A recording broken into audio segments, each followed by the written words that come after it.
لقاء بصيغة أخرى يفتح من جديد ملف الشباب.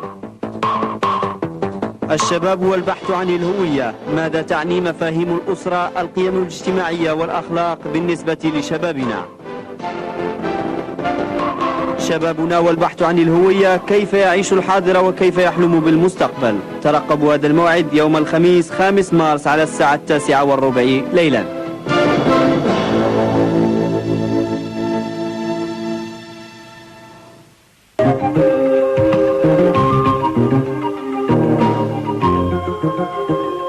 Cinestar vous est offert par le café Samar. Samar, j'aime ton café.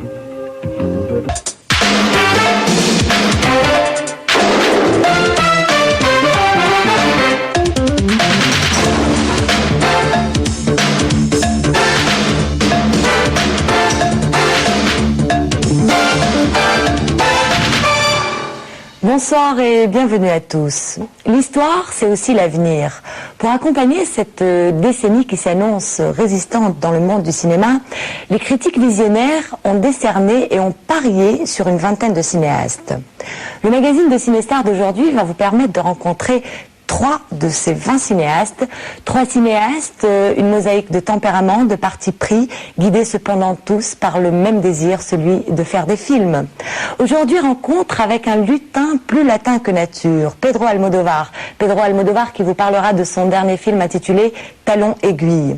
Le cinéaste canadien David Cronenberg, l'auteur de La Mouche et de Faux Semblants, lui vient d'adapter le roman culte de William Bohr, l'écrivain maudit, intitulé Le Festin nu. Et tout à l'heure, Peter Weller, l'interprète principal de ce film, vous en parlera.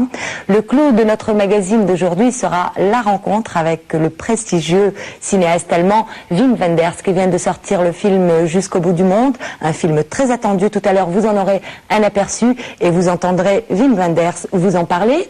Et nous terminerons aujourd'hui exceptionnellement sur un clip vidéo intitulé What's Good, interprété par Lou Reed, et c'est un extrait de la bande originale de Jusqu'au bout du monde, donc le dernier film de Wim Wenders. Mais tout de suite, premier cinéaste, premier sujet, Pedro Almodóvar.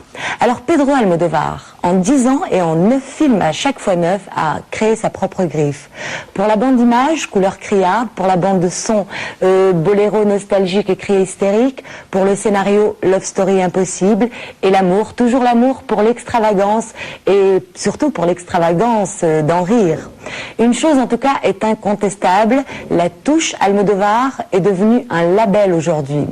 Tout a commencé en 78 lorsque Pedro Almodóvar, alors fonctionnaire au PTT espagnol ou l'équivalent des PTT espagnols, a décidé de se lancer sur le tournage de son premier film intitulé Pepi, Luchi, Boom et autres filles. Premier film, premier scandale. Suivront Matador, La loi du désir, Dans les ténèbres, Femme au bord de la crise de nerfs, le film qui a offert le plus beau générique du cinéma des années 80. Et tous ces films ont été produits par sa maison de production qui s'appelle El Deseo, le désir. Alors, Talons aiguilles, son tout dernier film, est le premier film coproduit. Il a été coproduit d'ailleurs par CB 2000, la maison de production de Francis Bouygues, qui est rentrée à 30% dans le financement du film. Et le propos de Talons aiguilles, eh bien, il tourne autour de 3 héroïnes tout à fait truculentes. Il y a Marisa Paredes, qui joue le rôle dans ce film d'une ex-star des années 60, qui dixite le scénario de Pedro Almodóvar a autant d'amants que de disques d'or.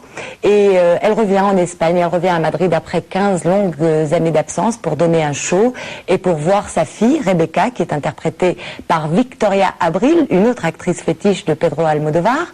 Alors le personnage de Rebecca, donc la fille de cette chanteuse, c'est quelqu'un qui travaille comme speakerine donc dans une chaîne de télévision et qui, sans le savoir, a épousé un ancien amant à sa mère. Donc vous voyez déjà un petit peu le style. Et le troisième personnage féminin, c'est Isabelle, la maîtresse de ce directeur, qui est donc le mari de Rebecca, l'animatrice, et qui est l'ancien amant de sa mère. Donc c'est très très noueux, c'est bien sûr Almodóvar, et dans ce film on retrouve tous les ingrédients qui font la touche Almodovar, c'est-à-dire le côté kitsch, le côté ultra moderne et la provoque bien entendu, et c'est tout à fait donc Almodovar. Donc je vous propose tout de suite de rencontrer le brûlant, l'exubérant, le fétichiste Pedro Almodovar dans Cinestar.